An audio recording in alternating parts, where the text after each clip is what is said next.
Welcome back to our sleep. In today's video, we are going to talk about how we can write an effective task 1 report on pie charts.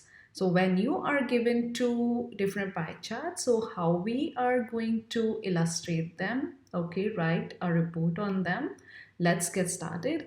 So here we can see we have 2020, okay, only one time period. So it's gonna be a static chart. So static means what? Static means that information, the data that is given is not being changed. It's not being increased or decreased, but it is being compared to the other one. All right. So as we can see here, we have 5 categories: housing, transportation, food, leisure, and healthcare.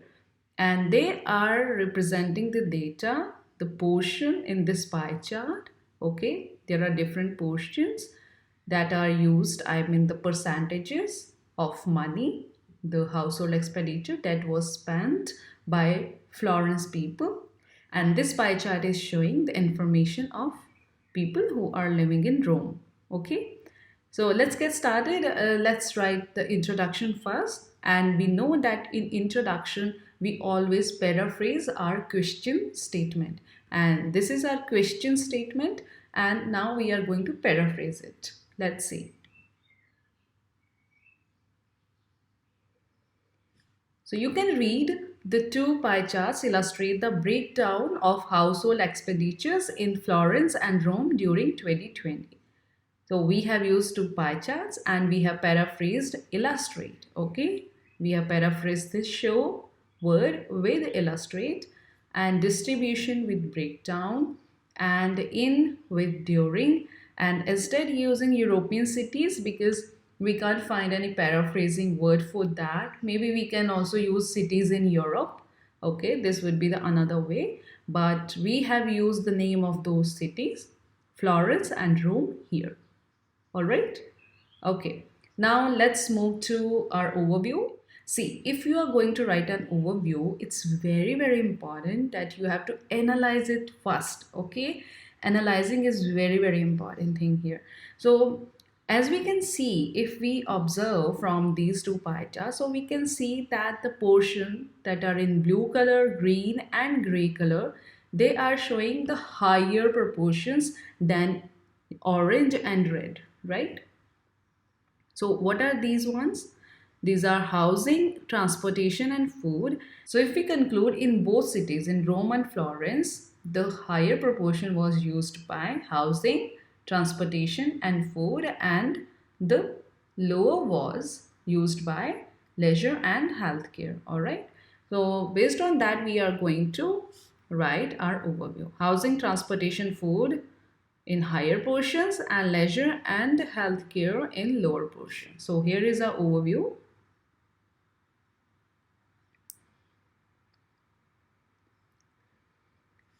You can read this. In an overview, both cities allocated significant portions of their household budgets to transportation, housing and food, with Florence spending more than Rome in all categories except food. As you can see here, okay, that if we compare Rome spent 30% in housing and Florence spent 34%. Rome's 20% in transportation is 21%. Okay. Rome spent 5% in leisure and Florence spent 15%. Okay, and if we talk about healthcare, so both are at the same pace, right? But if we talk about here 25%, 40, so there is a big change, and now the information is being contradicted.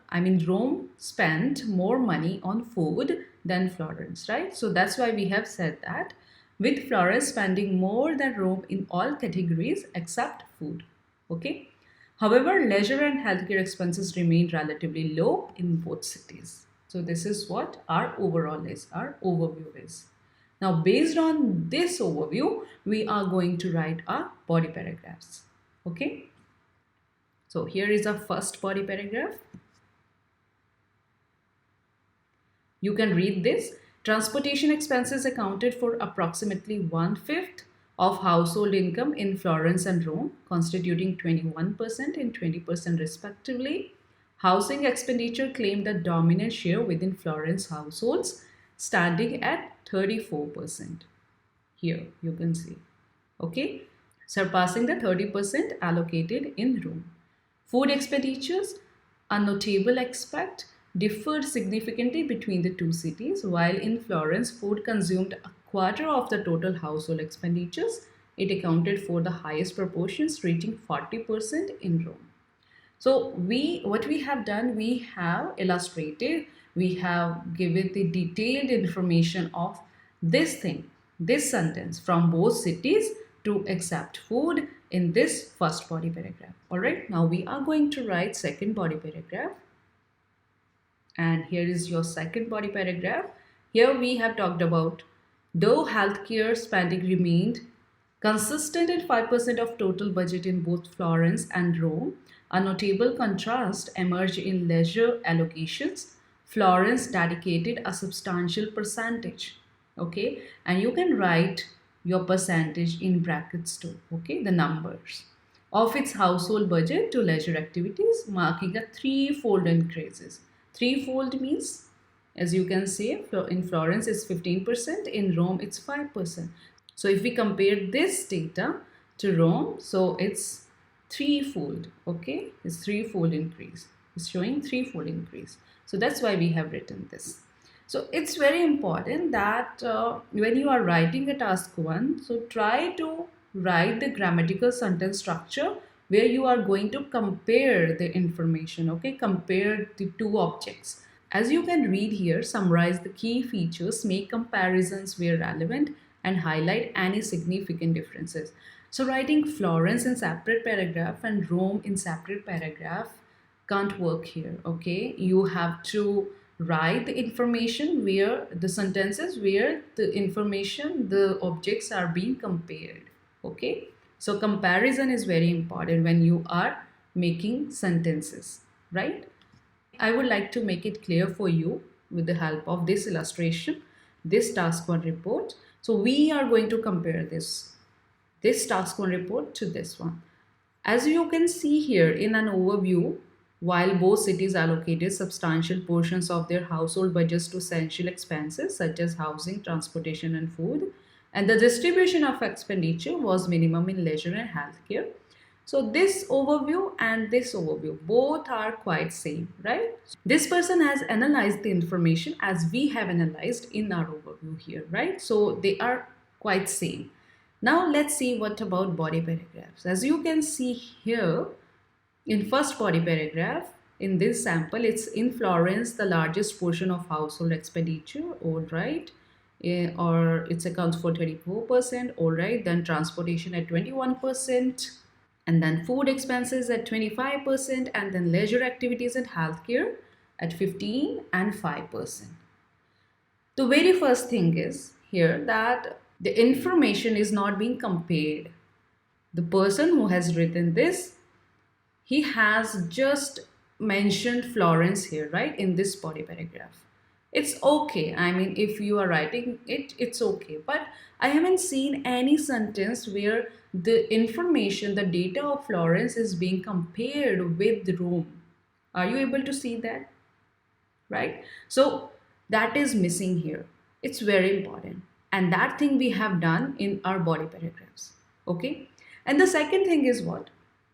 If we are talking about these things in our overview, that while both city, so if we read this sentence from while, okay, to food, so this is one sentence, and this from the distribution and healthcare till here, this is the second sentence.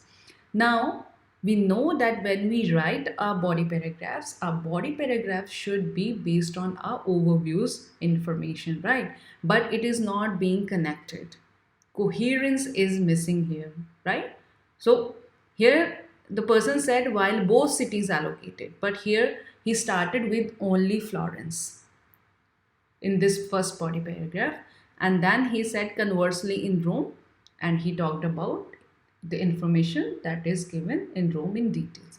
Well, I would say in terms of grammatical range and accuracy and vocabulary, this person is gonna score very well because he has used, accounting for and followed by and represented and constitute conversely. So all these things are quite showing a wide range of vocabulary, right? But in terms of coherence, I would say that this task one report is lacking. Why? Because the information that is given in body paragraphs is not directly being connected with the overview. All right. So if we compare it to our illustration, so it's transportation expenses, then we talked about housing expenditures, then we talked about food expenditures. Okay, and here you can see in first sentence of our overview we have written transportation, housing and food in both cities, right? So based on this sentence formation we have included all the information related to that in details, right? So as you can see, transportation expenses in Florence and Rome, then you can see Florence, then you can see in Rome, then you can see in two cities, then you can see in Rome and Florence. It means we have justified the connection between our body paragraphs with our overviews first sentence, right? And if we come down to a second paragraph, you can see healthcare and leisure, and you can see in leisure and healthcare expenses are mentioned, right? So based on that, we have given detailed information of leisure and healthcare in second body paragraph. Okay, so it means now we are going to score more in coherence and cohesion than this one, okay, this task one report. I hope you got this, right? Okay. Apart from that, you can see this one, a quarter of the total, right? Let's read the full sentence. In Florence, food consumed a quarter of the total. Here you can see we have 25% in Florence, okay? And instead of writing 25%, we have written a quarter of. So one tip I want to give here, that when you are writing task one report, don't try to use numbers all the time, okay? Numbers like 21%, 20%, 40%. So sometimes what you can do, you can replace them by their fractions. Here you can see 21% in Florence and 20% in Rome, right? And if we talk about it is in terms of transportation. And here we have talked about this, approximately 1/5. Now you might be wondering why I have used approximately here, because we already know that 20% is 1/5. It's the exact number, right? But as you can see, we are talking about transportation expenses in terms of both cities all together. Okay, as here also you can have a glimpse, 21% and 20%. So that's why I have used approximately, because 21% is also there. Okay. Otherwise, if you have 20%, so you are going to write 1/5. You can also write a fifth. Okay. So I'm going to give you here some more examples of fractions. So here 20% equals to 1/5, 40% equals to 2/5. 60% 3/5, 80% 4/5, and 100% 5/5, and you can also say 2/2, right? 25% 1/4 or a quarter, 50% 2/4 or half, okay? 75% 3/4, and 100% again 4/4, or you may say 2/2, okay? And yeah, this is very interesting. I mean, when you have figures, odd figures like 22%, 23%, 21%, okay, then what you can do, you can write like this.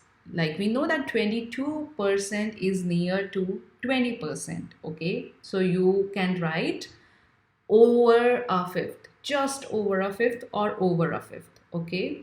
If you have 21%, then also you can say just over a fifth. If you have 23%, so you can say over a fifth, or you can say slightly less than a quarter, because quarter again is 25% here, right? So you can say slightly less than a quarter, or almost a quarter. You can also say almost a quarter. All right. And if it's around 42%, then more than 2/5. You can say more than 2/5. 1/5 is 20%, 2/5 is 40%, right? So 42%, if you have information around 42%, you can write more than 2/5. Now, the very biggest benefit of these fractions is what?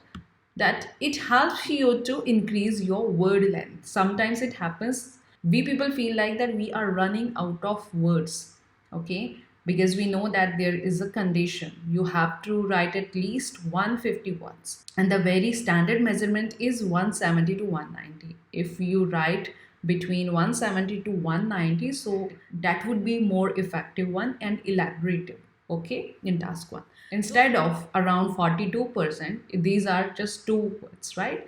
But if you write more than 2/5, so now you are going to have 4 words, right?